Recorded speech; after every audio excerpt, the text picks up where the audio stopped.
மக்களே, ஐரோப்பிய கண்ட்ரிகளில் வெயிலின் தாக்கம் ரொம்ப அதிகமாக இருக்குது. இது வரைக்கும் 1300 பேர்த்துக்கு மேலே இறந்துட்டாங்க அப்படிங்கிற மாதிரியெல்லாம் தகவல் இருக்குது.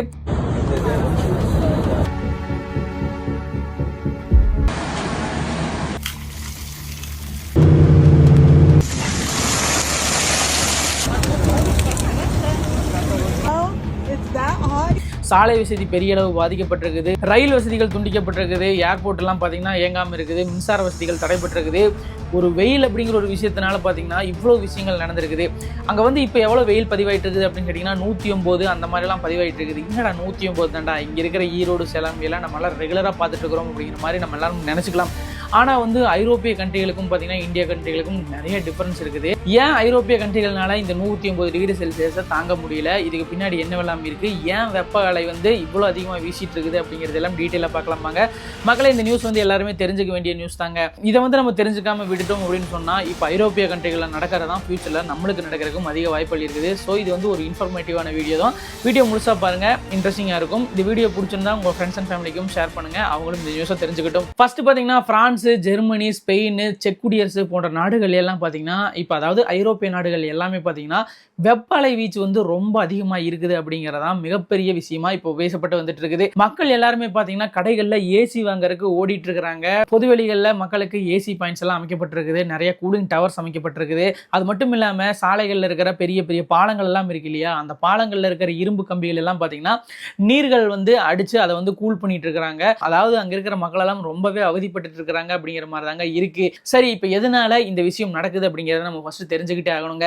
எதனால இப்போ இந்த மாதிரி ஒரு பிரச்சனை உருவாயிருக்குது அப்படின்னு கேட்டீங்கன்னா, ஐரோப்பிய நாடுகளுக்கு மேல பாத்தீங்கன்னா ஒரு ஹை பிரஷர் சிஸ்டம் அப்படிங்கிற மாதிரி ஒரு விஷயம் உருவாயிருக்குது. அதாவது பாத்தீங்கன்னா அதிக அழுத்த மண்டலம் இப்ப அங்க வந்து ஸ்ட்ராங்கா உருவாயிருக்குதுங்க. அதனால பாத்தீங்கன்னா இது வந்து அந்த ஓசோன் லேயர், அதாவது வளிமண்டலத்துல பாத்தீங்கன்னா ஒரு மூடி மாதிரி செயல்பட்டு இருக்குது. சகாரா பாலைவனத்துல இருந்து டைரக்டா வர்ற வெப்ப அலை காற்றுகள் எல்லாமே பாத்தீங்கன்னா அதாவது இந்த மூடியை தாண்டி மேல போக மாட்டேது. அதனால பாத்தீங்கன்னா ஹை பிரஷர்ல பாத்தீங்கன்னா அந்த சூடான காற்று எல்லாமே பாத்தீங்கன்னா ஐரோப்பிய கண்ட்ரிகளை நோக்கி அழுத்தப்படுது. அதே மாதிரி மேல வந்து ஒரு லேயர் மாதிரி ஃபார்ம் ஆயிருக்கு இல்லையா, அந்த லேயர் பாத்தீங்கன்னா மேகங்கள் உருவாகிறதையும் தடுக்குது அப்படிங்கிற மாதிரி சொல்றாங்க. அதனால சூரியனோட வெளிச்சம் பாத்தீங்கன்னா டைரக்டாவே ஐரோப்பிய கண்ட்ரிகளை வந்து அடையுது. இதுதான் பாத்தீங்கன்னா அங்க வந்து இப்போ வந்து வெப்ப அலை வீசறதுக்கு மிக முக்கியமான காரணம் அப்படிங்கிற மாதிரி சொல்றாங்க. சரி, இந்த மாதிரி வெப்பலைகள் எல்லாம் பாத்தீங்கன்னா ஐரோப்பிய கண்ட்ரிகளை வந்து அடையுது. அங்கேயும் பாத்தீங்கன்னா கடல்கள் எல்லாம் இருக்குது இல்லையா, கடல்கள் தான் பாத்தீங்கன்னா மோஸ்ட்லி ஹீட்டை எல்லாம் உறிஞ்சக்கூடிய விஷயமா இருக்குதுங்க. கிட்டத்தட்ட பூமிக்கு வர்ற சூரிய வெளிச்சங்களை 90% பாத்தீங்கன்னா உறிஞ்சிட்டு ஒரு கூலான ஏரை, அதாவது ஈரப்பதம் கொண்ட ஏரை வந்து கடல்கள் தான் வந்து பாஸ் பண்ணுது.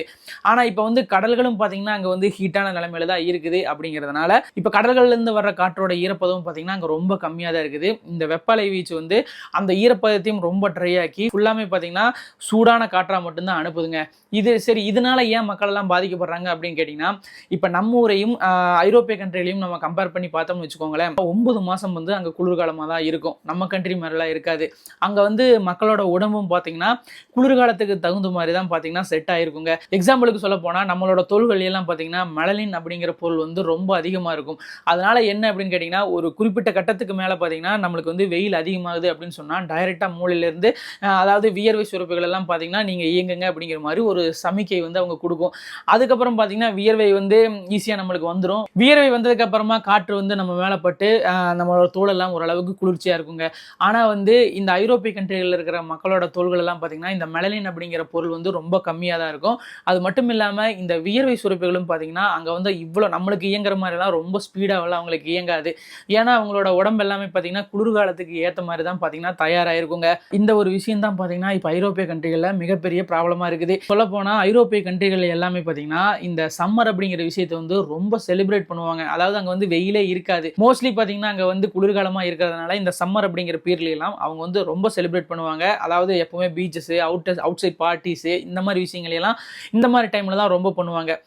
கவர்மெண்ட்டும் பார்த்தீங்கன்னா இந்த வருஷத்தோட ஸ்டார்டிங்லேயே பார்த்தீங்கன்னா வெப்பலை வீச போகுது அப்படிங்கிற மாதிரி அவங்களும் அறிவிச்சிட்டாங்க. ஆனால் வந்து வழக்கமாக கவர்மெண்ட் வந்து சொல்கிற விஷயம் தானே அப்படின்ட்டு அந்த மக்கள் எல்லாம் பார்த்தீங்கன்னா கொஞ்சம் இதை வந்து கேர்லெஸ்ஸாக எடுத்துக்கிட்டாங்க. கேர்லெஸ்ஸாக எடுத்துக்கிட்டது மட்டும் இல்லாமல் வெளியெல்லாம் ஜாலியாக வந்து ரவுண்ட் அடிக்க ஆரம்பிச்சிட்டாங்க. அடிக்கும்போது பார்த்தீங்கன்னா சேம் இதே மாதிரி தான் வெப்பலை காற்று வீசுது. வீசும்போது உடம்புல இருக்கிற ஈரப்பதத்தை எல்லாம் பார்த்தீங்கன்னா சீக்கிரமாக உறிஞ்சி எடுத்ததுக்கப்புறமா ஒவ்வொருத்தரும் பார்த்தீங்கன்னா இந்த ஹீட் ஸ்ட்ரோக் அப்படிங்கிற விஷயத்தினால பாதிக்கப்பட்டு மயங்கி கீழே விழுகிறாங்க. இந்த சம்பவம் வந்து அங்கே வந்து அதிகப்படியாக நடந்ததுனால தான் இவ்வளோ உயிர் சேதத்துக்கு காரணம் அப்படிங்கிற மாதிரியும் சொல்கிறாங்க. இன்னொரு விஷயம் என்னன்னு கேட்டிங்கன்னா, ஐரோப்பிய கண்ட்ரிகளில் அதாவது வயதானவர்களோட எண்ணிக்கை வந்து ரொம்ப அதிகமாக இருக்குது. இப்போ 1800 பேருக்கு மேலே இறந்துருக்கிறாங்க அப்படின்னு சொன்னோம் இல்லையா? இதில் பார்த்தீங்கன்னா கிட்டத்தட்ட 85% மேலே அங்கே இருக்கிற வயதானவர்கள் தான் பாதிக்கப்பட்டிருக்கிறாங்க அப்படிங்கிற மாதிரியும் தகவல் இருக்குது. இன்னொரு மேஜரான விஷயம், ஏன் இந்த அளவுக்கு வந்து பாதிப்புகள் நடக்குது அப்படின்னு கேட்டிங்கன்னா, ஐரோப்பிய கண்ட்ரிகளில் வீடுகள்லாம் கட்டும்போது பார்த்தீங்கன்னா அங்கே வந்து மோஸ்ட்லி குளிர்காலமாக இருக்கிறதுனால குளிர்காலத்தை தாங்குற வகையில தான் பார்த்தீங்கன்னா அங்கே வந்து எல்லாமே வடிவமைக்கப்பட்டிருக்கும். இப்போ நம்ம ஊர்களெல்லாம் பார்த்தீங்கன்னா ஜன்னலெல்லாம் இருக்கும். அதே மாதிரி சீலிங் ஃபேன் இந்த மாதிரி விஷயங்கள் எல்லாம் மாட்டிருப்போம் இல்லையா? அங்கே வந்து குளிராகவே இருக்கிறதுனால அங்கே சீலிங் ஃபேன் எல்லாம் அவசியமே கிடையாது. அதே மாதிரி இந்த ஜன்னல் அப்படிங்கிற விஷயமெல்லாம் அவசியமே கிடையாது. அதாவது ரூம்குள்ள இருக்கிற ஹீட்டை வந்து அவங்க வந்து பாதுகாத்து வச்சுக்கிறதுக்காக தான் அவங்கெல்லாம் வீடே கட்டி வச்சுருப்பாங்க. அதாவது அந்த ஒரு ஷேப்பில் தான் வீடு கட்டி வச்சுருப்பாங்க. நம்ம வீடு கட்டுறதுக்கும் அங்கே வீடு கட்டுறதுக்கும் ரொம்ப டிஃப்ரென்ஸ் எல்லாம் இருக்குது. நம்ம வந்து வெப்ப காலங்களில் பார்த்தீங்கன்னா ஜன்னலெல்லாம் திறந்து வச்சுக்கலாம், காற்றெல்லாம் வரும் அப்படிங்கிற மாதிரிலாம் நம்ம கட்டி வச்சுருப்போம். அதே மாதிரி ரொம்ப ஹீட் ஆயிடுச்சு அப்படின்னா ஃபேன் போடுறக்கெல்லாம் நம்ம வந்து பண்ணி வச்சுருப்போம். ஆனால் வந்து அங்கே இந்த மாதிரி விஷயங்கள்லாம் எதுவுமே இருக்காதுங்க. அதனால தான் பார்த்தீங்கன்னா இப்போ வந்து மிகப்பெரிய பற்றாக்குறை, அதாவது ஏசி பற்றாக்குறை அங்கே நடந்திருக்கு. அதாவது ஒவ்வொரு மால்கள்லையும் ஒவ்வொரு கடைகள்லையும் பார்த்தீங்கன்னா ஏசி வந்து ஃபுல்லாமே விட்டு தீர்ந்துருக்குது. ஒவ்வொரு வீடுகள்லையும் பார்த்தீங்கன்னா ஏசி 4 ஏசி 5 ஏசி எல்லாம் மாட்டி வச்சிருக்காங்க. இதனால தான் பார்த்தீங்கன்னா அங்கே வந்து கரண்ட் கட்டும் பார்த்தீங்கன்னா பயங்கரமாக நடந்துட்டு இருக்குது அப்படிங்கிற மாதிரி சொல்கிறாங்க. மக்கள் எல்லாம் பார்த்தீங்கன்னா இரவு நேரங்கள் எல்லாம் வீதிகளில் தான் தூங்குறாங்க அப்படிங்கிற மாதிரி சொல்கிறாங்க. அதே மாதிரி அங்கே இருக்கிற நிறையா ஃபால்ஸ் ஆகட்டும், நிறைய நீர்வீழ்ச்சிகள், நீர்நிலங்கள்லாம் இருக்கு இல்லையா? அந்த இடங்கள் எல்லாமே பார்த்தீங்கன்னா மக்கள் ஆக்கிரமிச்சிருக்கிறாங்க அப்படிங்கிற மாதிரியும் தகவல்கள் இருக்குது. ஏசி அப்படிங்கிற ஒரு விஷயம் பார்த்தீங்கன்னா இவ்வளோ நாட்களாக ஐரோப்பிய கண்ட்ரிகளில் தேவையே இல்லை அப்படிங்கிற மாதிரி தான் இருந்துச்சு. ஆனால் இப்போ வந்து பெருமளவு மக்கள் அதை தான் யூஸ் பண்ணிட்டு இருக்கிறாங்க. சரி, இதுதான் இப்படி இருக்குது அப்படின்னு கேட்டிங்கன்னா, அங்கே இருக்கிற விலங்குகள் பறவைகள் எல்லாம் இருக்கு இல்லையா? அதுக்கும் பார்த்தீங்கன்னா பெரிய அளவு இதனால் அஃபெக்ட் ஆகிட்டு இருக்குது. அனிமல்ஸ் வளர்த்துறவங்க இந்த மாதிரி பண்ணைகள்லாம் வச்சிருக்காங்க இல்லையா? அவங்க எல்லாம் பார்த்தீங்கன்னா பண்ணைகளில் ஏசி எல்லாம் மாட்ட ஆரம்பிச்சிட்டாங்க. அதே மாதிரி இந்த ஜூல எல்லாம் இருக்கிற விலங்குகளுக்கெல்லாம் பார்த்தீங்கன்னா ஐஸ் கட்டிக்குள்ள ஃப்ரூட்ஸ் எல்லாம் வச்சு அதை கொடுத்து பார்த்தீங்கன்னா கொஞ்சம் ஹீட்டை தணிக்கலாம் அப்படிங்கிற மாதிரிலாம் பண்ணிட்டு இருக்காங்க. மக்கள் வந்து ஹீட்டை தணிக்கிறதுக்காக நிறைய விஷயங்கள் பண்ணிட்டு இருக்காங்க. அதாவது பார்த்தீங்கன்னா சாலைகள் எல்லாம் நீர் நிலையங்கள் அமைச்சிருக்கிறாங்க. அது மட்டும் இல்லாமல் இந்த ஃபால்ஸ் மாதிரியான விஷயங்கள், அதே மாதிரி இந்த நீரெல்லாம் ஸ்ப்ரே பண்ணும் இல்லையா? அந்த மாதிரியான மிஷின்லாம் பார்த்தீங்கன்னா வீதிகளில் அங்கங்கே வச்சிருக்கிறாங்க அப்படிங்கிற மாதிரி தகவல் இருக்குது. அதே மாதிரி பார்த்தீங்கன்னா பெரிய பெரிய ரெஸ்டாரண்ட்லாம் இருக்கு இல்லையா? அந்த பெரிய பெரிய ரெஸ்டாரண்ட்டில் ஒவ்வொரு பக்கமும் பார்த்தீங்கன்னா கூலிங் டவர்ஸு, கூலிங் ஃபேன்ஸ் எல்லாம் வச்சு மக்களை வந்து ஹீட்லேருந்து ப்ரொடெக்ட் பண்ணிட்டு இருக்கிறாங்க. அதே மாதிரி ஐரோப்பிய கண்ட்ரிகளில் விலைவாசியும் பார்த்தீங்கன்னா பயங்கரமாக ஏறி இருக்குது அப்படிங்கிற மாதிரியும் தகவல் இருக்குது. இது எதனால் அப்படின்னு கேட்டிங்கன்னா, சரக்கு கப்பல்கள் எல்லாம் வந்து போகிற ஆறுகள், நீர்நிலையங்கள் எல்லாம் பார்த்தீங்கன்னா வற்றி காணப்படுது அப்படிங்கிற மாதிரி சொல்கிறாங்க. அதனால் பார்த்தீங்கன்னா இந்த கப்பல்கள், போட்டெல்லாம் பார்த்தீங்கன்னா அங்கங்கே நின்றுக்குதாமாங்க. அதனாலேயே பார்த்தீங்கன்னா பெரிய அளவு அதாவது பொருளாதார ரீதியில் ஐரோப்பிய கண்ட்ரிகளெல்லாம் இப்போ பெருமளவு பாதிக்கப்பட்டிருக்கு அப்படிங்கிற மாதிரியும் சொல்கிறாங்க. அதே மாதிரி இந்த அணுமின் நிலையங்களை எல்லாம் குளிர்விக்கலுக்கு பார்த்தீங்கன்னா ஆறுகள்ல இருந்து தான் தண்ணீர் எடுத்து அவங்க பயன்படுத்திட்டு இருக்கிறாங்க. ஆறுகளே பார்த்தீங்கன்னா இப்போ வறண்டு காணப்படுறதுனால அதை குளிர்விக்கவும் முடியாதனால தான் பார்த்தீங்கன்னா அங்கே மின்சார தட்டுப்பாடும் இப்போ பயங்கரமாக ஏற்பட்டு இருக்குது அப்படிங்கிற மாதிரியும் தகவல்கள் இருக்குது. அதே மாதிரி ஒவ்வொரு வீடுகள்லையும் ஏசி எல்லாம் இல்லை இல்லையா? இப்போ வந்து பெருமளவு ஏசி எல்லாரும் வாங்குறதுனால ஏசி தட்டுப்பாடு ஏற்பட்டிருக்குது. அதை வந்து எப்படி பூர்த்தி செய்கிறது அப்படிங்கிறதே அங்கே இருக்கிற அரசு வந்து பெரிய அளவு திணறிட்டு இருக்கிறாங்க அப்படிங்கிற மாதிரியும் தகவல் இருக்குது. ரோடுகள் எல்லாம் பார்த்தீங்கன்னா இந்த தார் ரோடெல்லாம் இருக்கு இல்லையா? அந்த தார் எல்லாம் பார்த்தீங்கன்னா உருகி காணப்படுது. ஏன் இந்த சிக்னல் மிஷின்லாம் இருக்கு இல்லையா? அந்த சிக்னல் மிஷின் எல்லாம் பார்த்தீங்கன்னா வெயிலில் அப்படியே உருகி காணப்படுறதெல்லாம் நம்மளால பார்க்க முடியுது. அதே மாதிரி குளிர்காலத்துக்கு ஏற்ற மாதிரி தான் பார்த்தீங்கன்னா அங்கே இருக்கிற தண்டவாளங்களோட இரும்புகள் எல்லாம் பயன்படுத்தப்பட்டிருக்குது. அதெல்லாம் வந்து வெப்பத்தை தாங்காமல் பார்த்தீங்கன்னா எல்லாமே மேலே தூக்கிட்டு இருக்கிறதெல்லாம் நம்மளால பார்க்க முடியுது. இதனாலையும் பார்த்தீங்கன்னா அங்கே நிறையா ரயில் சேவைகள் எல்லாம் பார்த்தீங்கன்னா தடை செய்யப்பட்டிருக்குது. இன்னொரு முக்கியமான விஷயம் பார்த்தீங்கன்னா, நம்ம ஊர்களெல்லாம் பார்த்தீங்கன்னா வெயில் அதிகமாக இருக்குது அப்படின்னு சொன்னால் நம்ம வந்து இந்த கம்மங்கூழ், தயிர், மோர் இந்த மாதிரி விஷயங்கள் எல்லாம் பார்த்தீங்கன்னா ரொம்ப அதிகமாக சேர்த்துவோம். ஆனால் அங்கே இருக்கிற மக்கள் எல்லாம் பெரும்பான்மையானவர்கள் எல்லாம் பார்த்தீங்கன்னா இந்த ஒயின், பீர் இந்த மாதிரி விஷயங்களெல்லாம் அதிகமாக குடிக்கிறாங்க. அதனால பார்த்தீங்கன்னா உடம்புல இருக்கிற நீரெல்லாம் பார்த்தீங்கன்னா அங்கே வந்து ஈஸியாகவே வறண்டு போகிறதுக்கு அதிக வாய்ப்புகள் இருக்குது. அதை வந்து கொஞ்சம் மக்கள் மாற்றிக்கிறதுக்கும் பார்த்தீங்கன்னா அவங்களால முடியறதில்லை அப்படிங்கிற மாதிரியும் இருக்குது. ஏன்னா அவங்க வந்து அவங்களோட சூழலே வேறு மாதிரி இருக்குது, நம்மளோட சூழலே வேறு மாதிரி இருந்திருக்கு. சடனாக பார்த்தீங்கன்னா இதை மாற்றிக்கிறதுக்கு அவங்களால முடியறதில்லை அப்படிங்கிற மாதிரி இருக்குது. சரி, இந்த மேஜரான ஹீட் வேவ் வந்து உருவானதுக்கு என்ன காரணமாக இருந்திருக்கு அப்படின்னு கேட்டிங்கன்னா, அதாவது கார்பன் வெளியேற்றம், CO2 வெளியேற்றம் வந்து எல்லா இடங்கள்லையும் பார்த்தீங்கன்னா ரொம்ப அதிகமாக இருக்குது. அதாவது என்னென்னு கேட்டிங்கன்னா, இப்போ மின்சார பயன்பாட்டுக்கெல்லாம் பார்த்தீங்கன்னா நிலக்கரி தான் யூஸ் பண்ணுறாங்க. நிலக்கரியை எரிக்கும் போது பெருமளவு கார்பன்ஸ் பார்த்தீங்கன்னா வெளியேறுது. அதெல்லாமே பார்த்தீங்கன்னா வளிமண்டலத்தில் போய் ஒரு லேயர் மாதிரி ஃபார்ம் ஆயிடுது. அது வந்து அதாவது பூமியோட வெப்பத்தை வந்து அதிகப்படுத்தி இருக்குது அப்படிங்கிற மாதிரி சொல்கிறாங்க.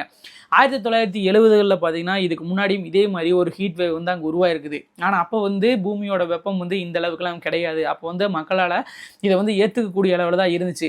இப்போ நார்மலாகவே பார்த்தீங்கன்னா பூமியோட வெப்பம் அப்போ இருந்ததை விட 1.2 டிகிரி வந்து அதிகமாக இருக்குது அப்படிங்கிற மாதிரி தான் சொல்கிறாங்க. அதனால இப்போ வீசுகிற காற்றோட அளவுக்கு தகுந்த மாதிரி பார்த்தீங்கன்னா இப்போ 3.2 டிகிரி செல்சியஸ் வரைக்குமே அதிகமாக இருக்குது அப்படிங்கிற மாதிரியும் தகவல் இருக்குது. இதனால தான் பார்த்தீங்கன்னா இப்போ வந்து அதாவது வெப்பக்காற்று வந்து அதிகமாக இருக்குதாம். அதே மாதிரி ஐரோப்பிய கண்ட்ரிகள் எல்லாம் மோஸ்ட்லி பார்த்தீங்கன்னா இந்த கான்கிரீட் சுவர்கள், தார் ரோடுகள் தான் ரொம்ப அதிகமாக இருக்கும். அங்கே பார்த்தீங்கன்னா இந்த மரங்களெல்லாம் வந்து பெரிய அளவு வந்து வைக்க மாட்டாங்க. ஆனால் வந்து அதெல்லாம் வச்சுதுன்னு வச்சுக்கோங்களேன், இன்னுமே அங்கே வந்து ஹீட்டெல்லாம் கொஞ்சம் கம்மியாக இருக்க வாய்ப்புகள் இருக்குமா. ஆனால் அதையெல்லாம் பார்த்தீங்கன்னா இவங்க ஃபாலோ பண்ணுவாங்களா அப்படின்னு தெரியல.